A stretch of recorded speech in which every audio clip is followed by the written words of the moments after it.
on the critical question of leadership in Africa and the critical question of followership in Africa. And the Africa that I talk about is the post-colonial Africa. The Africa which is now divided into 55 countries with 55 boundaries imposed on her.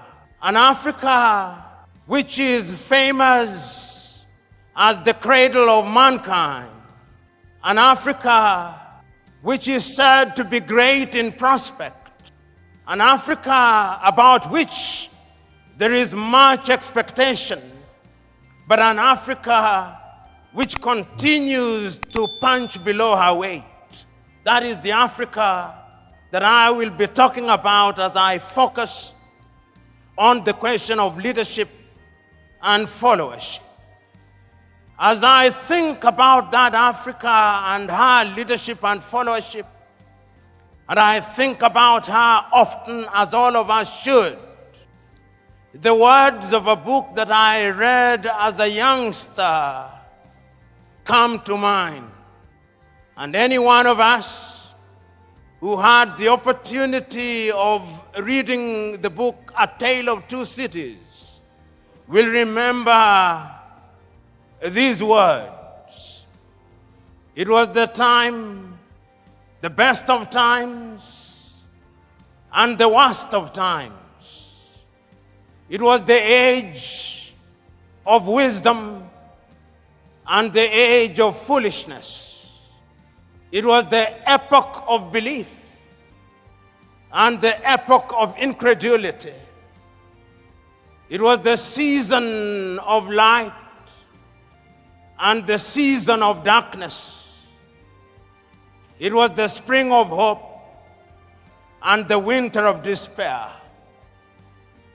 Those words define the mother continent as we live in her today.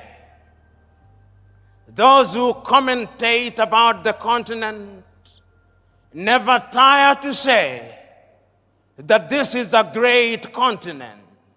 Those who care about this continent never tire to remember that this continent, divided as she is, has had many leaders. And when I allow my mind to go down memory lane, I can remember so very vividly the immortal words of many great African leaders on the eve of our regaining our independence. And many of us can see pictures of young Africans, whether in Nigeria or Ghana or Algeria or Kenya or Tanzania, celebrating when we regained our independence. And many of us can remember the words that they spoke and the promises that they made. If it was in Nigeria here, you can remember the immortal words about what they would do to Nigeria of Nnamdi Azikiwe. You can remember those words. You can remember the words of Abubakar Tafawa Balewa. You can remember the promises he made. You can remember the erudite words of the Sultan of Sokoto, Ahmadu Bello, and the promises he made, and many others. When they spoke then, those who were young saw in them the similitude of Moses in the Bible. They thought of their leaders and saw their leaders as messiahs who would bedazzle latter-day pharaohs with miracles, who would liberate them from the Egypt of poverty and want,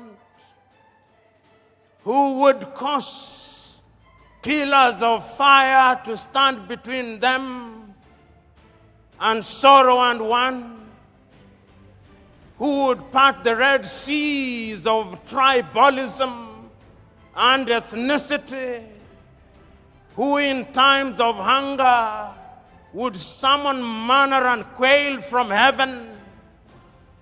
That is what they thought of their leaders, messiahs.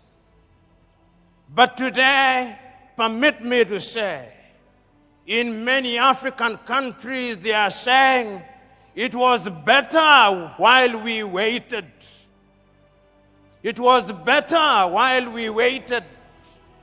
There is a sense in which throughout the continent of Africa, there has been disappointment with leaders at all levels.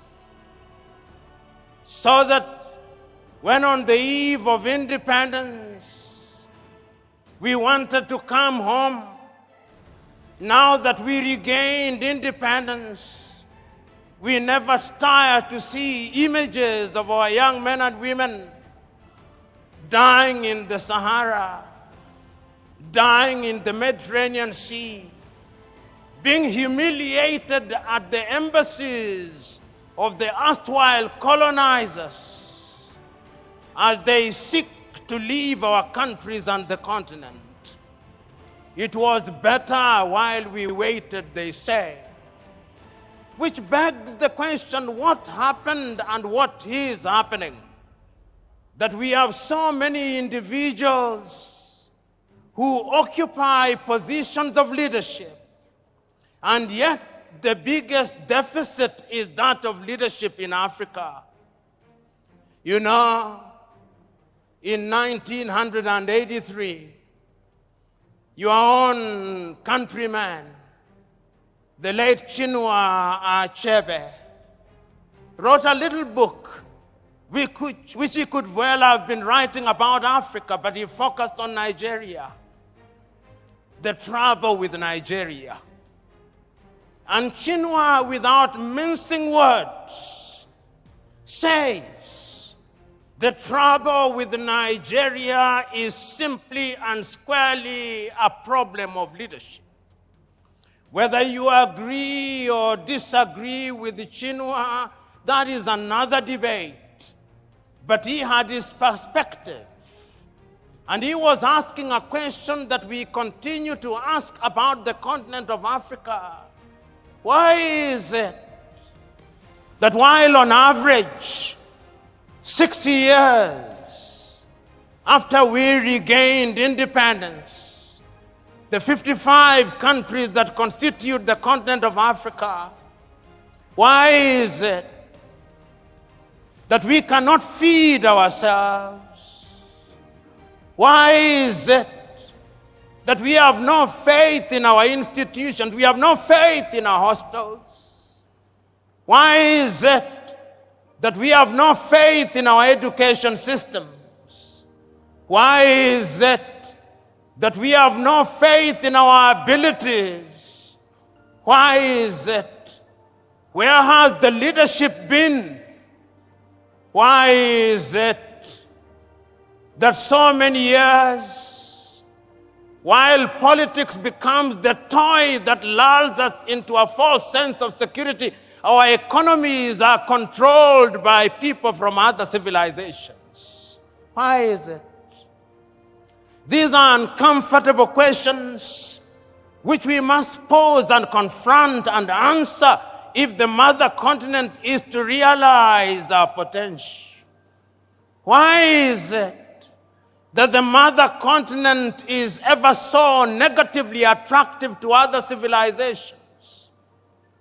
You know, as I talk about leadership, and as I think about leadership, and I think about what leaders are enjoined to do, I think about this mother continent.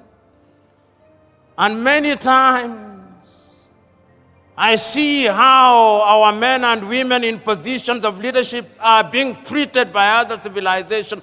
And I said, oh God, where are our leaders? When the world congregates Under the G7, there are no African leaders there. The best they can do is to invite one or two. And beyond the photo opportunity, they are told to go away, and go away they do.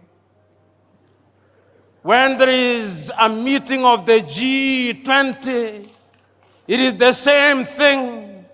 There is no African leader there. And when at the United Nations they have voted all our countries, France, the United States, China, Russia, can come and neutralize all our votes. And I say, where are the leaders in Africa? And as you observe African leadership today, they are summoned by different leaders in the world. If the Japanese do not summon them to Tokyo under UNCTAD, the Indians are summoning them to New Delhi. And if the Indians are not summoning them, the Turks are summoning them. And if the Turks are not summoning them, the Chinese are summoning them. In the next 2 weeks, they will have been summoned to the United States of America. Summoned, I use. Africans who are watching this scenario ask, where are our leaders? Which begs the question, who is a leader? Is leadership the occupation of office? Is leadership the occupation of the office of the president? Is it the occupation of the office of a senator or a member of parliament?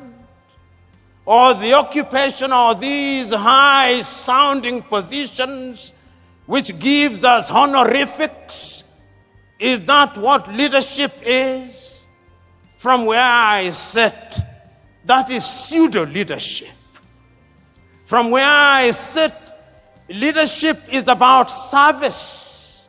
Leadership is about honor and privilege to serve. That is why I still understand the men of old, the men of wisdom who said, he who is greatest amongst you must be your servant. This is what Africa is asking for. And Africa has been asking this question since she regained her independence. You know, when one is talking about leadership in Africa, one must go into history and ask ourselves, what was leadership before we were rudely disrupted? We had our traditional rulers. How did they govern?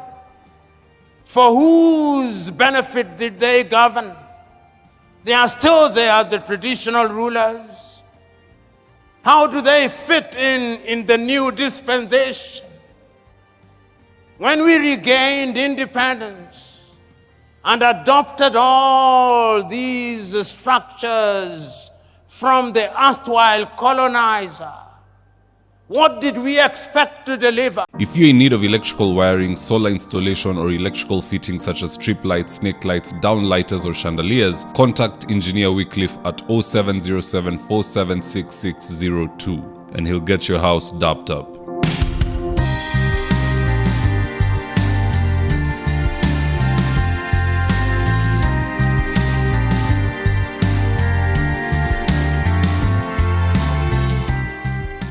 Thank you for choosing David Wafula as your primary news platform. We put countless hours in research, recording, and editing. By showing up each and every day to watch our videos, you encourage us to generate more videos for the viewers.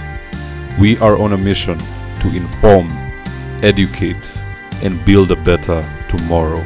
To our thousands of followers in a world full of presidents, kings, and queens, you are the real gem. Adios.